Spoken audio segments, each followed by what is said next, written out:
7887. 7887.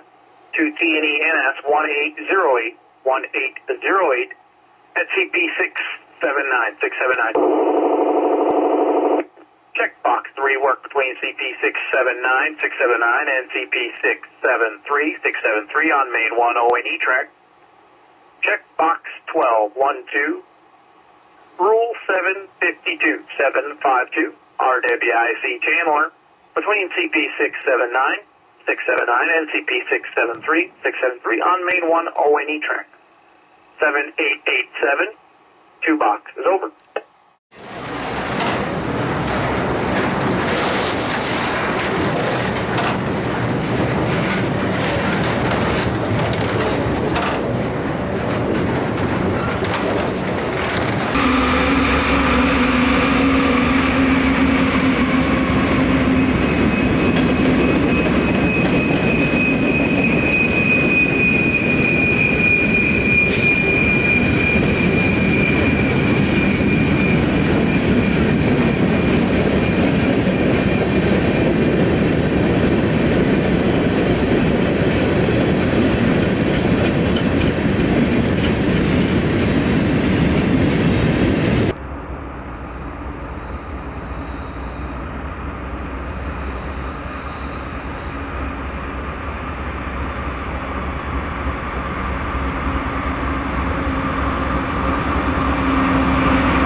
One of the downfalls about not shooting in a specific location for a time is that you tend to lose your edge when it comes to the little things. In this case, one of those little things is that I forgot about the long, obtrusive shadows that are cast by the low-hanging morning sun. Operator error number 1. Because of that oversight, you'll just have to deal with the shadow sweep of the utility pole on today's train 11Z. 11Z has 3 engines, 2 online and the last unit offline. The first unit is a Dash 9 rebuild that is now one of the newest AC-44C6Ns on the roster, with the second Dash 9 soon to be following in its footsteps. The SD-70 ACU number 7328 is one of 100 such rebuilds of former Union Pacific SD-90 Max. It's also one of about only 50 that are still currently in active service on the railroad. The other half is currently in storage. At the beginning of this video, you heard our next train, the Binghamton, New York northbound train 14R. 14R had to stop at CP 679 to get permission from RWIC Chandler through his work zone stretching from CP 679 to CP 673. If you're accustomed to this channel, then you know that I'm talking about the DuPont Junction and Taylor Yard. What you might not have known is what that Rule 752 was all about. It's a Norfolk Southern exclusive order that prohibits the movement of trains or any other non-authorized equipment within the boundaries of a specified work limit. In practice, it's used when maintenance of way holds a track authority within defined limits and the train also needs to enter those limits. The train is issued a track authority, usually with a Box 12 or Box 13 special instructions item that states that Rule 752 is in effect and names the maintenance of way foreman in charge. In our case, that foreman is R.W. Chandler. The train crew then takes verbal instructions from the maintenance of way foreman about how fast and how far to operate within those limits. The rail gang foreman is the roadway worker in charge of the rail gang doing track work between DuPont Junction and Taylor Yard. Train 14R wants to enter these same limits and proceed northward toward Binghamton. The rail gang foreman is the only one who can authorize the train's entrance into his limits, and all movements will be made at restricted speed unless the foreman authorizes a higher speed. You heard all of this and more at the opening of this video. In this case, The 14R had to stop before entering the limits of CP679 and get permission from Chandler and then alert the dispatcher so that the dispatcher could talk the crew past the control point. That means that the dispatcher is verbally giving the train crew permission to move past the stop signal there. Here's another exchange between that same train 14R and the dispatcher playing it all out in real time. Check authority 7887, that's 7887 to the TNENS 1808, 1808 at CP679, 679.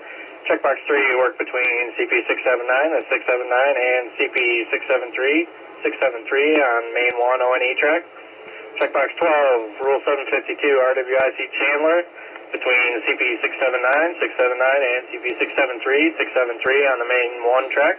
Track authority is 7887, 2 boxes checked, 3 and 12, copy by McDonough. Good copy, 7887, 3 and 12, copied by McDonough. Okay, at 1034 AM, dispatcher JRD, over. Track authority 7887, 2 boxes checked, 3 and 12, copied by McDonough. Okay, at 1034, that's 1034 in the AM, dispatcher JRD, over. Roger, could read back. Let me know when you are stopped at 679. We'll get you talked by. Roger, we'll give you a shout. Of course, let me know when you get permission from RWIC Chandler ahead. And when he tells you you're clear of your limits, listen for him to tell you that, and maybe he'll let you go normal speed or something, I don't know. Okay, Roger.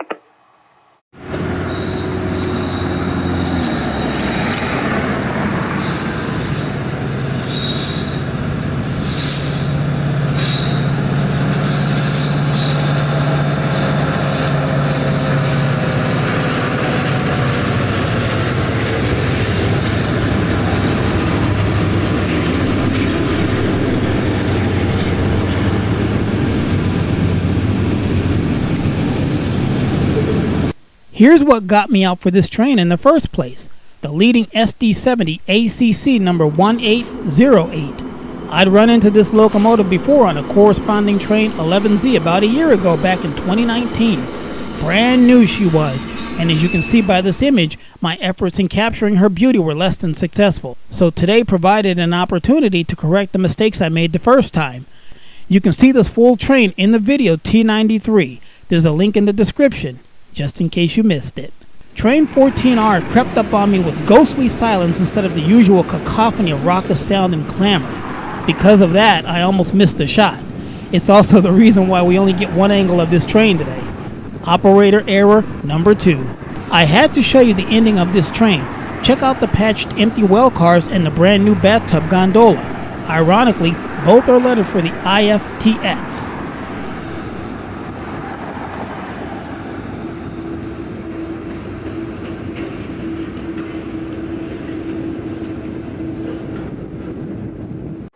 RW Brunage answering for Chandler to KD1. Hello, RW Brunage answering for Chandler. We're stopped at CP679, Chad, with a Rule 752, and we have permission past the stop signal at CP679 from the dispatcher, over. Understood, KD1. I talked to Chandler. He asked me to relay for him. He can't hear you. But you have his permission, working under Rule 752, to proceed into the work limits. You're authorized up to Avoca to do your work at this time, over. Understood. RW Brunage answering for Chandler gives K81 with the NS9952 permission into RW Chandler's 752 limits at CP679 to CP673, stopping to work at Avoca, over.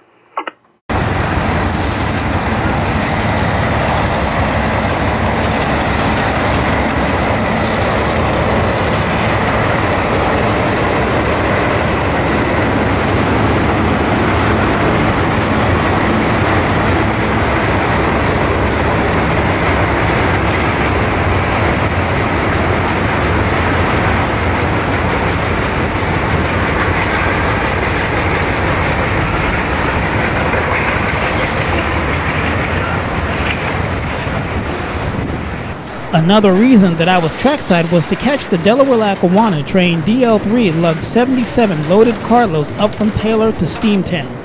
I waited at the Luzerne Street overpass thinking that I would hear this train's approach, but just like with the 14R, I end up almost missing the shot. Operator error number 3.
I caught the tail end of DL3 at track level and called it a day. If you learned a little bit about train speak and operations in this video, please give it a like. Also, if you're not a subscriber to this channel, then please become a subscriber. And if you have a question about something you heard in this video, leave it in the comments and I'll try my best to answer it. For Trains 21, call me AC.